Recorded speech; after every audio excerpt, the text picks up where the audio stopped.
Happy Friday, you guys. Thank you once again for tuning back in, and let's get right into it.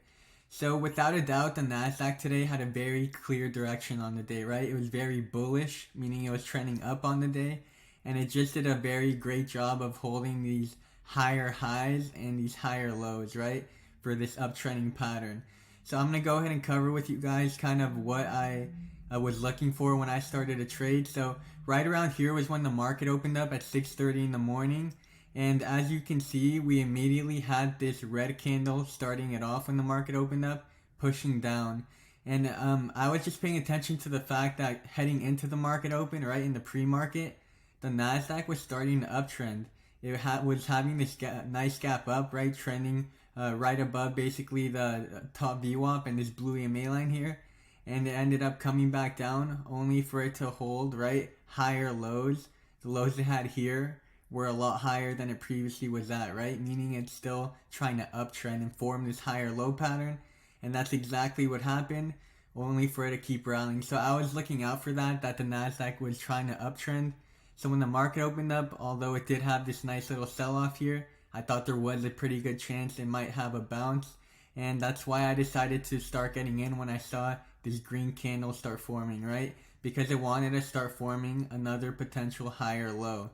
And if I show you guys the charts on the bigger time frames, right, this is the 5-day, 5-minute. So right around here was when the market was going to open up, right around these levels right here. And I was basically looking out for this move because I knew that the market, like I said, bigger picture, was starting to uptrend, right? It was really starting to pick up. And on top of that, it was really validating this pattern of holding above this blue EMA line. While it did dip briefly below here, it was still forming higher lows, and it really just kept rallying on the day.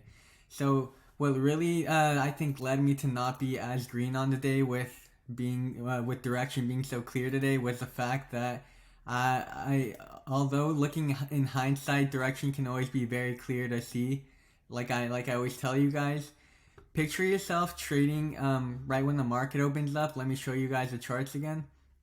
And right around here was when the market opened up, right? And although we still started getting this nice rally up, this huge red candle here, this drop here, was what started to worry me. And that's what was making me think direction could start changing on the day. And what led me to think that was looking at it on the bigger picture time frame, right? Basically, right before it ended up crossing this area to really start going, it was hitting this area of resistance right around here, right? The Nasdaq was able to climb all the way here, but I was looking out for the fact that right around here was a previous common resistance level. Anytime the Nasdaq trended around this level, it did tend to want to start falling, right? And with a big red candle like that, I thought we could start seeing a big play like that for the downside. I thought it might be faking everyone out, thinking it might uptrend. But ultimately, we pulled back pretty aggressively, but we formed that higher low, and that's what really led the Nasdaq to start uptrending on the day. Once it broke these resistance areas, you'll notice that's when direction really started to rally. And you can look at it on a bunch of different time frames. This is a 10-day, 15-minute, right? You'll see once it looks like it crossed this area of resistance is when it really started to rally. A lot of people thought that the market was going to make a gap up because there was nothing kind of holding it back, no previous resistance. And you'll see here with this big red candle how easy it could have been for this to actually start selling off aggressively, right? We could have had a completely different day today, and you have to acknowledge that. Anytime, right, the market has approached these levels, it has tended to follow with a huge sell-off. And yeah, that could have happened today, but because we didn't see that and ended up gapping up, that's why I really did want to start focusing on TQQQ. And that's why I was able to make the majority of my money on it. I was up $70 on it, nothing crazy, but yeah, I was done trading by like 8 o'clock. I always have to be done by then because I have to go to work. But I hope some of you were able to take part in the rally throughout the rest of the day, right?